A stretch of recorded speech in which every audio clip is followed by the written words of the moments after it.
Anthony Bartley, welcome to Invisible Impact. Thank you for being here. Thank you for having me. Anthony is a local Chicago artist, a part of the concussion community, of course. That's why Yep. you're here talking to us. And I love to just dive right in, honestly, get to the start of the concussion stories, and then we'll kind of go from there talking about your experiences and how it's impacted your life. Okay. I know you've had the two. Yeah, I've had two that we know of. That we know of. Certainly, that's a lot of our cases. We're like, wait, actually, that one thing that happened the one time. Do you want to tell us what happened? I know that second one was the one that kind of triggered some more serious symptoms and some of the persistent stuff that we're going to talk about. Can you just tell us what happened? Yeah. So the first one, in my mind, when I think back on it, the first one seems like the more severe one, and I'll tell you why when I describe it. So I was 14. So I'm 27 now. So I've lived over half my life, or almost half my life, with concussion symptoms. But I was playing on like a youth soccer team during the summer. So I was on the U15 team, and there were no other U15 teams for us to play against that day. And the only other team, for whatever reason, that didn't have a companion team to play against was U21. I don't know whose decision it was at the end of the day. That was like, let's put the 13 and 14-year-olds up against the 19 and 20-year-olds. I was the only casualty, thankfully, I guess. But one of the U21 players kicked the ball like full force directly into like my forehead and nose from about 4 feet away. Clearly trying to score, and I was in the way, but that one dazed me. So I like visually blacked out, and my mom saw me like teeter from the sidelines, and she was like, pull him off like now, and went to the ER, and they were like, yeah, he definitely has a concussion, but that one didn't seem to have any like immediate symptoms or anything that they could identify in the moment. They did the eye test, the light, all of that, and it seemed okay-ish, but they were like, watch him, right? The second one would be a year and a half, almost 2 years later, as I was going into varsity for soccer in high school. And I had a teammate T-bone me, forehead to temple. Like he was full sprinting, head down, chasing the ball, and just like T-boned me and knocked me clean over. And my coach, knowing what had happened before, was like, you need to come off the field right now. And then again, they called my mom. This time she wasn't on the sidelines, but they called her, and she was like, okay, we're going to go to the ER again. Here we go again. Yeah, and that was, again, they did the test and everything, and it seemed okay-ish. And then the next day I woke up and could not walk. Could not walk? Yeah. Yeah, I couldn't walk. I had no sense of balance. If I tried to even stand up, given that I wasn't balanced already, I got immediately the worst nausea that I've ever experienced, vertigo, killer migraines. I couldn't really do schoolwork at that time. This was like during the school year, because I couldn't focus on words on pages and read. Really, the only thing I remember from that time is sleeping, trying to eat, and I think I watched all of The Walking Dead that was out at that time, just because I had to be like a certain distance away from whatever I was looking at, and the TV with low brightness was really the only thing I could focus on. So your legs physically worked. It was just the balance issues were so severe that you were like, yeah, I can't do this. Exactly. That must have been so scary. It was terrifying, but in the way that a kid processes it, because in my mind, it was like, oh, I can't play soccer anymore. It wasn't, that's all you're thinking. It wasn't, I'll never walk again. Like none of that part of the catastrophizing. It was like, I'll never do sports again. And I don't know what's going to happen when I go back to school or things like that. And I was out for a lot longer than I remember. And I only found that out, I think 2 years ago. I made like a joke about being out of school, because when I got back to school, people thought I had died. Like some of my friends, like they legitimately were like, we thought you died, because I just wasn't in school one day. And there was no like communication for like why Anthony wasn't in class. It was just Anthony stopped showing up. And because I wasn't able to really focus on anything, I wasn't using my phone. Right. So anybody that texted me, I just wasn't responding, because I couldn't look at my phone without it being kind of painful. And in my head, I was like, for the longest time, I was like, I don't feel like I was out of school long enough for that to happen. I was like, a month max. And my mom was like, you were out of school for almost 2.5 months. And That's a long I have time to no be out of memory of school. most of that. And I was like, oh, this is starting to make sense. Like, this is now in retrospect, I can see a lot more of the signs, even from things like that, where it's like you remember half Mm. of just the immediate aftermath of that. Few things I want to point out from that. One, because it's just like an important little like education plug of how it's very normal for symptoms to be delayed. And I think people forget that. And so that's so interesting that like then you woke up and it was like this cascade of all of these things that you hadn't felt before. Two, do you remember, because I think exploring the like back to school part, that's like people watching this, parents who might be watching this, they're going through that right now. What was that experience like? It's like getting back to the soccer is a priority, but also it's like doing school again is like really hard when you've had a brain injury. What was that like for you? So I'll start with the sports part, because that's the quicker part. They didn't let me play, obviously. Yeah. My coaches were good coaches, and they were like, good. absolutely not. Like, yeah. Even because I think by the time I got back to school, the season was ending anyway. So it was like, he just won't play. It's kind of a blessing. We won't let him participate during like the training in the spring either. Which was fine, because I had seen a neurologist by that point. He's like, don't let him do anything. But then by the time the summer rolled around, going into my junior year, I tried to start practicing again, and I literally could not run properly anymore. Like it was doing something to my head. Things felt kind of, I don't know, gummy in my head. Like when I tried to run, I still had the stamina, but I just couldn't physically do it anymore.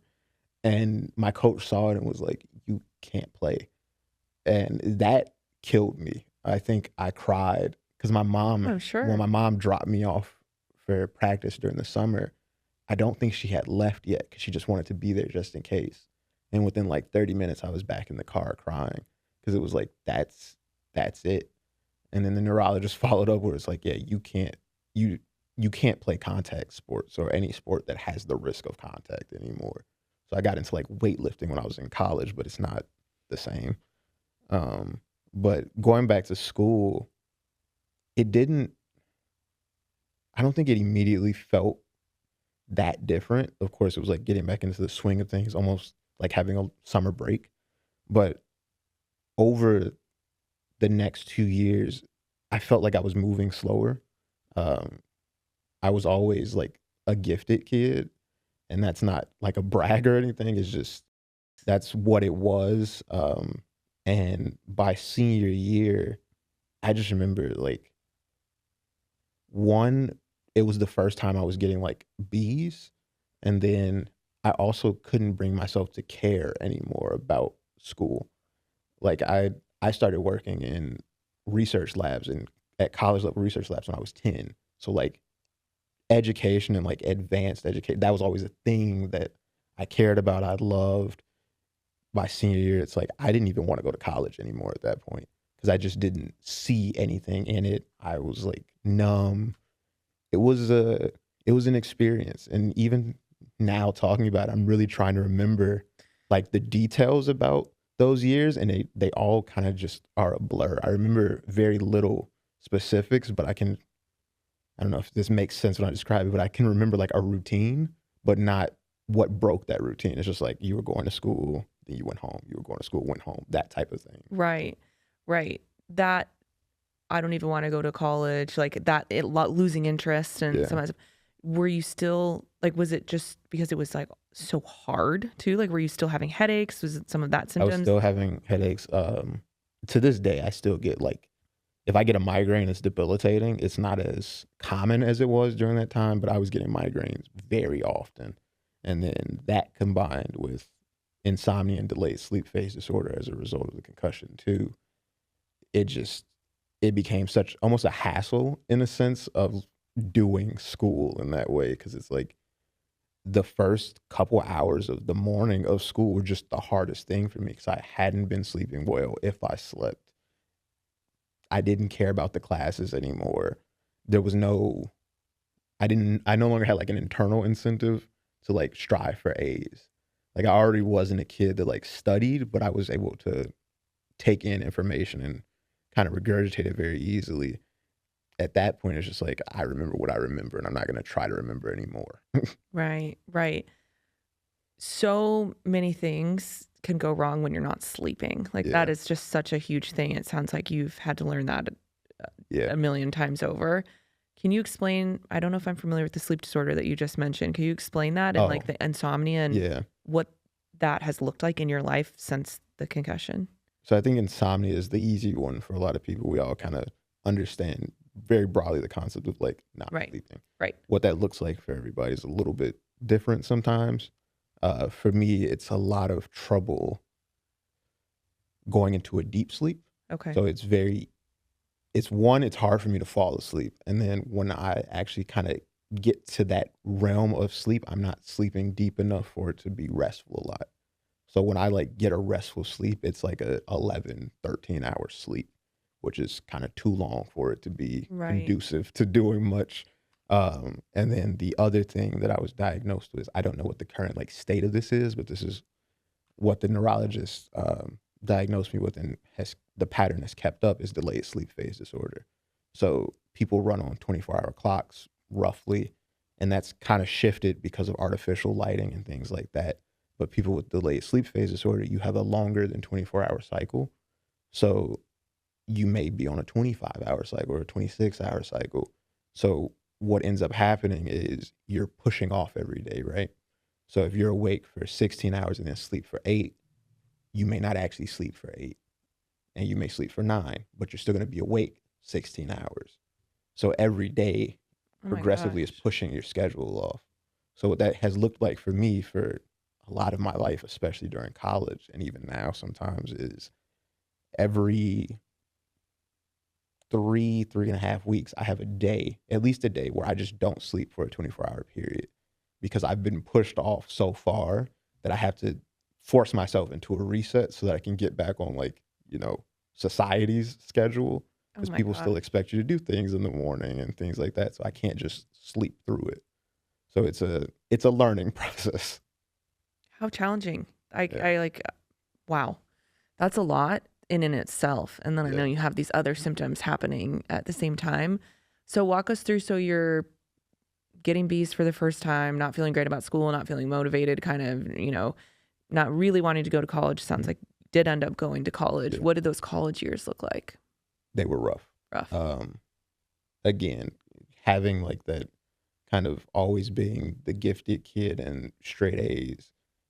I think my first year of college, I actually failed a class, and it was because it wasn't necessarily the work. It was because I wasn't waking up in time to get to the class, and this was an afternoon class Mm, because I had an 8 a.m. that I didn't have a choice for because it was Gen Chem. I have a degree in biology, but I was taking Japanese, and the Japanese was an everyday afternoon class, and I wasn't sleeping. I wasn't sleeping well enough to retain the language, so I would get to class, and it's just like it's one of those classes where you're speaking Japanese. There's no English. If you speak English, you get penalized, mm. and it's like I didn't remember what I did last night. Like I did the assignment, I went over the audio tapes or whatever, but by the time I get to class, I'm literally saying in English to the professor, like, I don't have it. I don't know. And then that means that I'm basically not getting any participation points for the day. And then second semester rolled around, and I was showing up late, and it wasn't like an intentional like I don't care enough to show up. It was I honestly don't have the energy to be here. Um, so that was tough on me in itself because it was already like moving from straight A's to some B's, and then you get to freshman year of college and you're sitting at like a solid like 2 point something GPA, right? And that kind of compounded onto depression and things that I was experiencing that also worsened as a result of the concussion as well. So yeah, college was rough. I didn't really catch my stride in college until senior year, and I graduated during COVID, so that was a bad Oh, time to catch your stride. that is a bad time to Yeah. catch your stride. And on the mental health side, obviously you have all these compounding factors. You're not sleeping, soccer's being taken away, you're not feeling like yourself in school. Like it's kind of hard to find solid ground when you're that young and Yeah. you're not feeling like yourself at all, really. Yeah. I can imagine that being quite challenging. During high school, and middle school a little bit after the first concussion.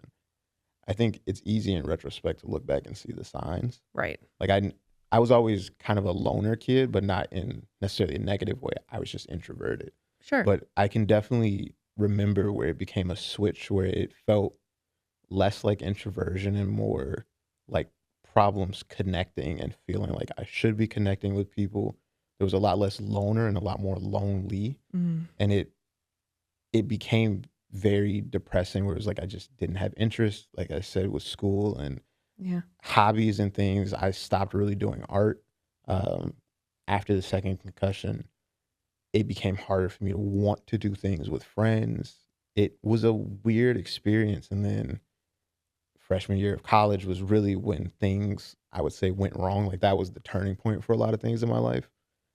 Became super depressed, especially first semester freshman year, and then about a third of the way through second semester freshman year, I almost attempted suicide. So I probably 2, 3 a.m. stood at the edge of like the tallest parking garage that I had access to on campus.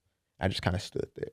Mm. I didn't go through with it, but that was a major point of like what is happening. And I have a friend who I still have contact with to this day who was an RA, and he was the only person who knew at the time what had happened, because over the course of that night when I returned to the dorm, I just painted for 8 hours. That was also when I kind of started doing art as a form of therapy, and he was the person that kind of encouraged me to like, something's very wrong, like get a therapist, start working out what's actually happening. And that was kind of the start of how I got to where I am now. But it, even after getting therapy, it still hit those lows again. So it's been a journey. I'm sorry that you've had to experience that and had to feel that low. I'm so grateful that you had that RA and someone to turn to, and if had help. And so important for people listening to know to seek out help if you are in those dark moments. And I want to know more about the journey of like finding that outlet of art. It sounds like it started that night, and it's certainly transformed your life knowing now that you are a working artist. And can you take us on that journey a little bit? Yeah. I always sketched as a kid, drew as a kid, always big into cartoons, anime, video games, things like that. So it's like for a lot of kids, there's a natural progression to like, oh, I want to draw my favorite character. But again, high school, I just stopped. I did art in the sense of I had to take an art class or classes as a requirement as a CPS student. But other than that, I wasn't doing it for myself. It was to get the grade, fulfill whatever assignment, and then you were done. By the end of the school day, there was no more sketching or drawing, really. I think maybe during high school, the one thing I made outside of school was like a birthday gift for my mom. But that night, I don't know what it was, because I remember telling somebody this recently. I have no idea why I had that canvas in my room. I still have it. It's a 2 foot by 4 foot self-portrait that I did. And I don't know why I bought that canvas or why I had it. I wouldn't take any sort of art class in college until my second semester of sophomore year. So I just had that canvas freshman That's year. kind of crazy. And I don't know when I bought it. I don't know why I had it, but I vividly remember where it was sitting in the room and everything, just blank. I just don't know why I owned it at the time. And there was something about it that I don't even want to say it was like a release. I feel like that's what a lot of people associate with like more therapeutic forms of art. But there was something that helped me, I guess, recognize what I was going through by looking at what I had done. And it was the start. It definitely was not a release, because I still look at it to this day and I don't feel relief or anything when I look at it. It's just more of a reminder and a memento of like how far I've come and where I was. But being able to see it in that way helped me communicate things that I hadn't been communicating before. I've never been the most like verbally expressive person to begin with. And then after the concussions, I became less verbally expressive. So being able to, I guess, find that outlet in that sense was very helpful. And to this day, I keep from that night, I do at least 1 or 2 self-portraits a year that are just like personal journal That's really entries cool. almost, that just help me know what was going on that year. Some of them are more positive than others, and some of them are like they were done during like a very dark month, so they may not be representative of the whole year, but it's a point in time that I need to remember, less so than I need to find relief through it, if that makes sense. Yeah, and I think the representation part of Yeah. what you're going through is really resonating with me, especially knowing, we're called this invisible impact, and talking about how um, concussion and brain injury, it is an invisible injury, and Yeah. oftentimes mental health struggles are invisible. Sounds like it kind of gave you a way to make it a little bit visible in a way. Yeah. What has your experience been with that, like invisibility part of it? I, hmm. I, because I know it's invisible, and for me, it was invisible for so long. Like, I, even now as an adult, it's just getting to the point where there's people that have been around me my entire life that are just now starting to realize, like, oh, there was something wrong with Anthony when he was younger, in the sense that like we didn't recognize it for whatever reason. Or some people that were even just in denial, like there's nothing really wrong, you're just a little sad, or something's just, you're just having a bad day, and that's not what it was. But because of that, I've almost become this person that is very willing to make it all visible in however I can. Usually for me, that's through art. So I'm very vulnerable with my art. I put it all on display. I'm an open book. I don't really say no to any questions or anything. Um, Even I got my semicolon tattoo in like a very visible place. And I've had people that have noticed it in conversation that have asked me about it, if they didn't know what it was, if they knew what it was, and then continued to ask me, like, when did it happen? How are you doing? Things like that. And I think there's something powerful about being a person that's comfortable with making it visible, because there's some people, of course, that aren't comfortable with it, but there's also people that can acknowledge it, but are never going to be comfortable making it visible or sharing it in that way. So to kind of be a representative for a community of people that are suffering or going through this, it's nice, but I don't take the responsibility lightly either. No, it's beautiful, and thank you for being that. And I think especially going from all those years of keeping it in, and people not recognizing it with you, and having to go through such hard years of just like development of high school and college, and being like struggling with everything you were struggling with, to now be able to be so vocal, I think is really cool. And thank you for being that in the community and all the work that you've done. Um, I want to talk about some of the things that helped you feel better. I guess I assumed that you got help after that Mhm. incident, but would love to hear kind of like what that looked like. And I know it's a journey. There's still Yeah. lingering symptoms, insomnia, migraines, all of these things. But if there were any things that did help you kind of feel Yeah. better, what were Um, those? I almost don't want to say art, in the sense that I don't think it's the art inherently that was the fix. It was the community that kind of came from it, and having that support and having a way to ask for help. Now, 9 times out of 10, even if I was posting something very publicly or showing it, maybe people didn't realize it was a cry for help or ask about it or where it came from. It was just cool to look at.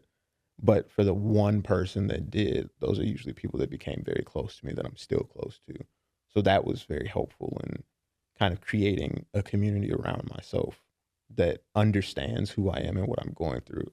Because I have people that are like, Anthony clearly hasn't slept in like 30 hours. Let's take it easy on him today. Let's try to help him out. Um, Medication did help a little bit. I'm still medicated now for bipolar disorder.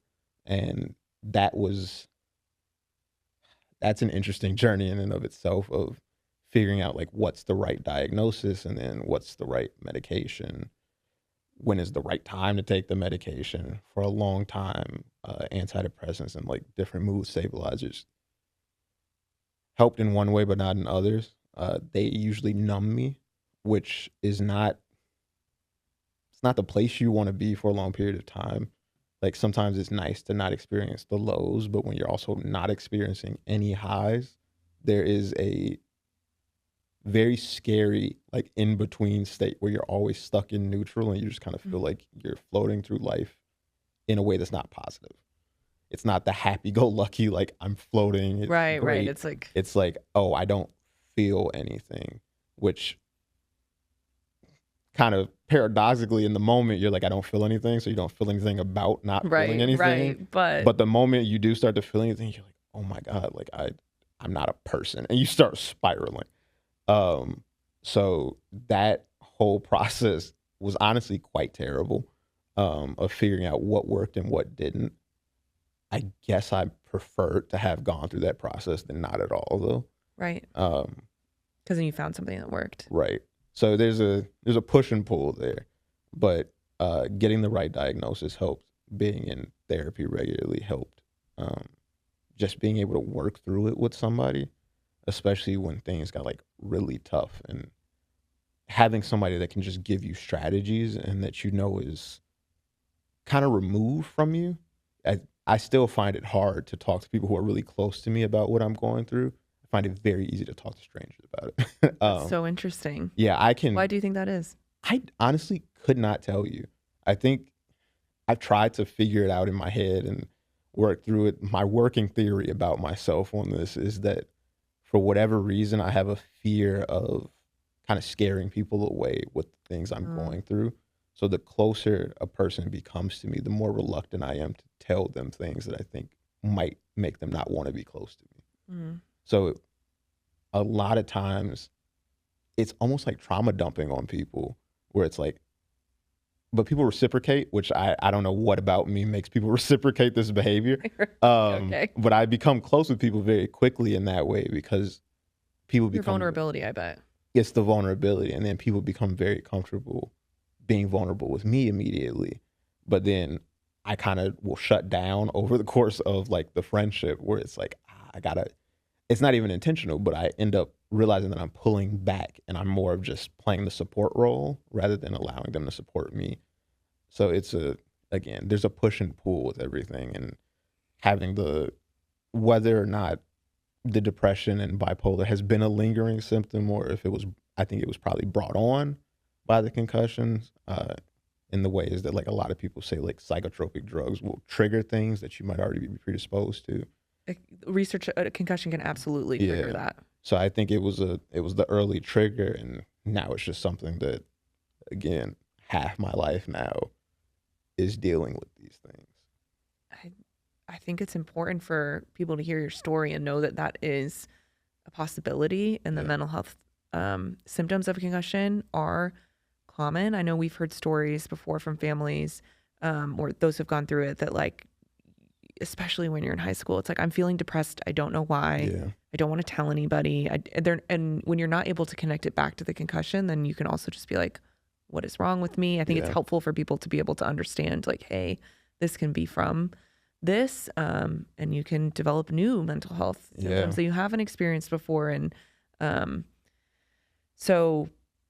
and also knowing that concussion can increase your risk for suicidal ideation. And I know that's an incredibly difficult thing for people to think or talk about, but the more we do talk about it, the more we can normalize it and help people get the help that they need and understand that they're not alone. So I know you know all of that, but really appreciate it's good that. to always hear it again, because especially high school, I feel like it's a hard time for a lot of people, concussion related or not, to go through a lot of these issues, because it's very easy to write off a teenager as just being moody, right? Right. Or even a kid is just like, oh, you're going through puberty, like you'll be fine. Right. But we're seeing it that a lot of us are not fine, were not fine, didn't handle it well. Right.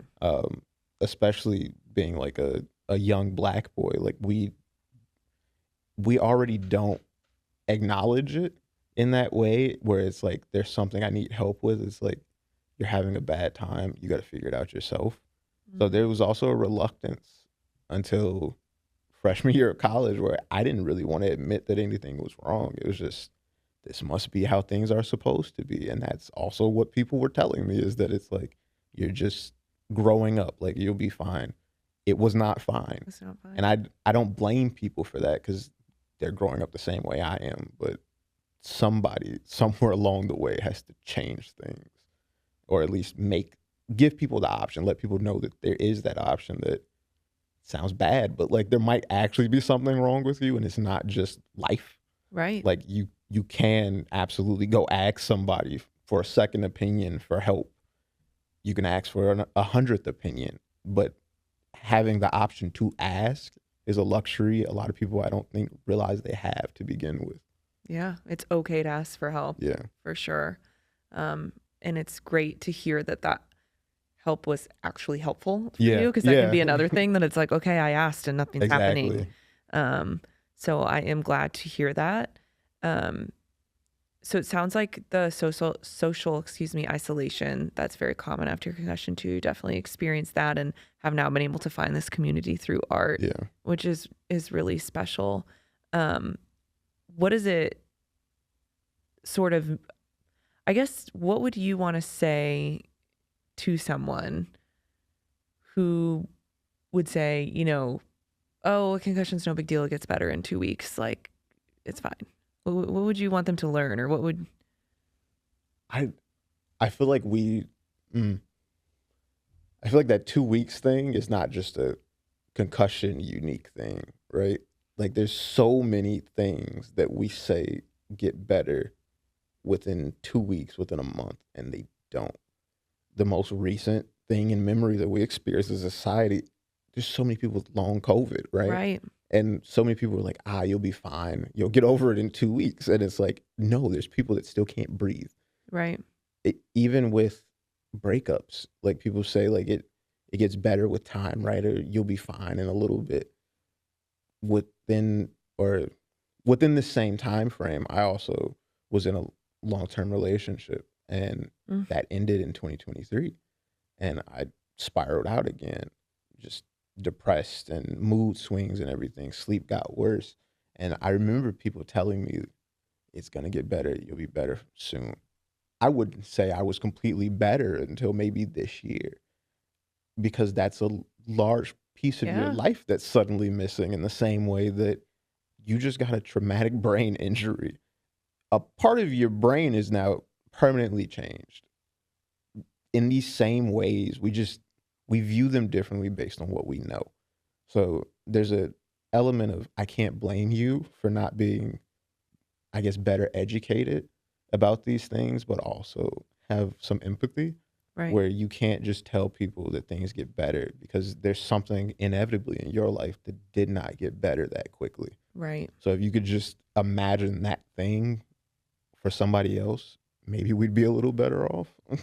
And what would you describe in your experience of the concussion recovery and having some persistent symptoms? Like, what is the most challenging part about it? I think the most persistent symptom, barring like the migraines, the sleeping disorders, is the fear. There's a part of it that never heals, like emotionally, from a concussion, because now you're always worried about the next thing, right? You're Getting injured again, you mean? Or getting injured again, like the fact that I know I'll never do a contact sport again, because there's so many things. It's like that third concussion could be it. I don't want the third one, or the third major one, right? Like I panic if I hit my head on a cabinet wrong, right? Like that part of it is so ingrained that it's like, I'll take the migraines if I could get rid of that, like, ever-present kind of fear about getting injured again, or how different am I?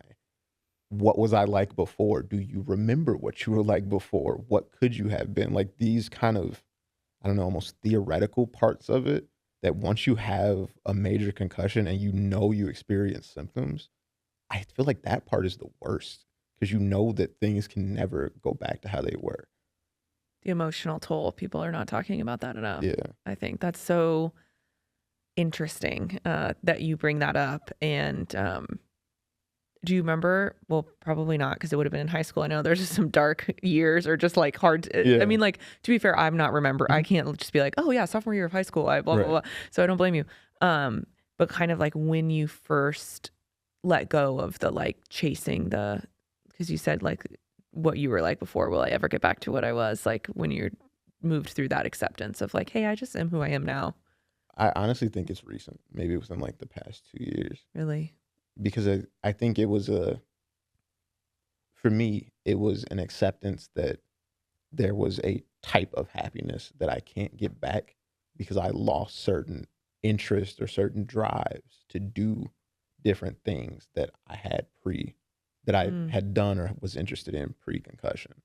And as an adult, it's finally like those things aren't just aren't coming back. That's not that you can't be happy, but your happiness is going to look different now.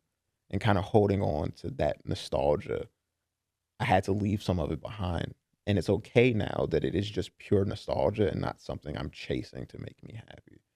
But there again, it's that emotional toll of it took me, what is that, 8 years to like finally realize that I just can't go back to being that kid. Those are parts of me that they left with the concussion.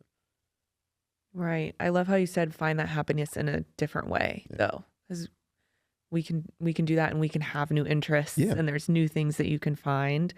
Um, you've touched on a little bit, but like, what has your art really meant to you in this process? It's been similar to what I was saying before. It ends up being less of relief and more of Right. reflection and kind of mementos of certain emotions and times.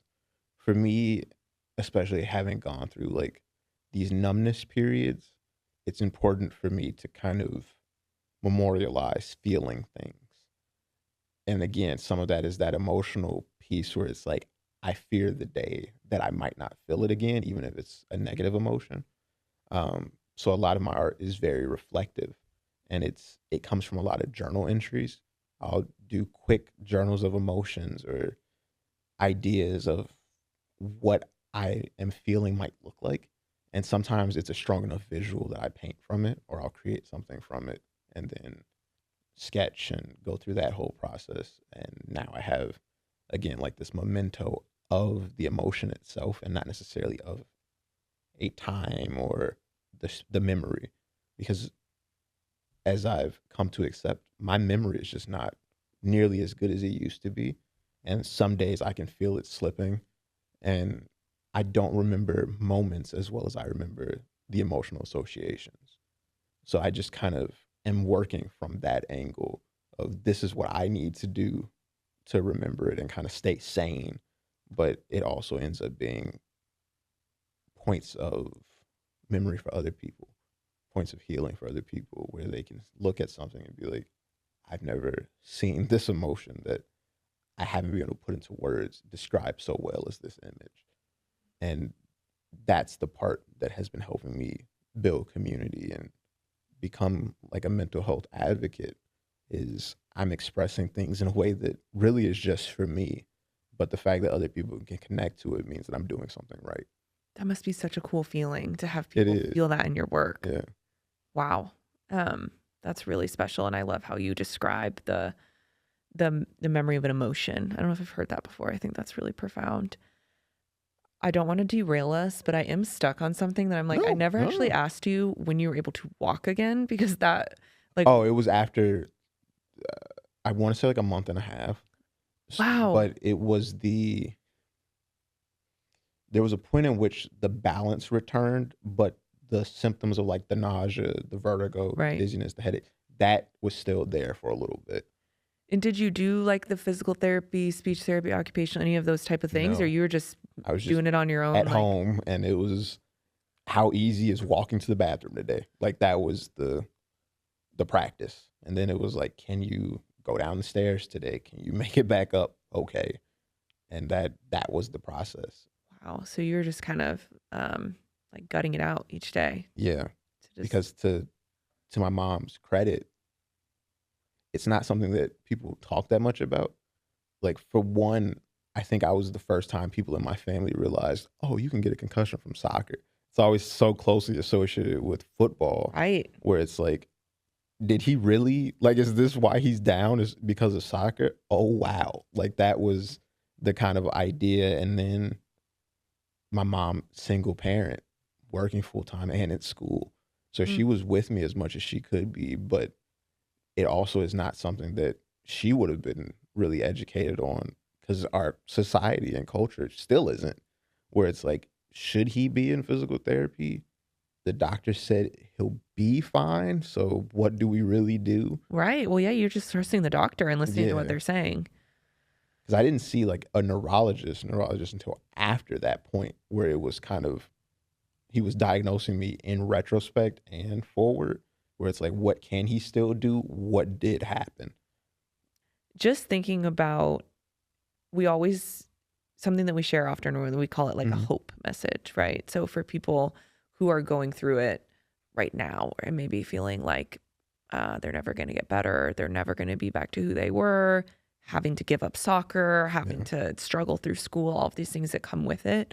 What is your message to that person? It's going to sound a little harsh, but I promise there's a light at the end of this. I feel like we hear it a lot as kids, where it's like, when you grow up, things will inevitably be different, and there's things you can't get back. I feel like mental health diagnosis, concussions are the same way, where it's like, it's going to hurt emotionally and mentally for a long time before you realize that you just are a different person. And you will have to accept that changes have happened, but that doesn't mean that you can't make something of it. It doesn't mean that you can't be happy. It doesn't mean that you can't live your life. Your life is going to be different. As an adult, your life is very different than it was as a kid. That childlike happiness, a lot of us will never get that back. There's a joy that you cannot describe as a kid chasing an ice cream truck. As an adult, you're like, this would be weird. Yeah. Right? Like that's Sure. that's a part of happiness that you just can't get back. And those things change. And there's that piece that you have to accept. And I feel like that's the part that takes the longest. A lot of us, we can deal with the migraines. Like, you're down for a day or two.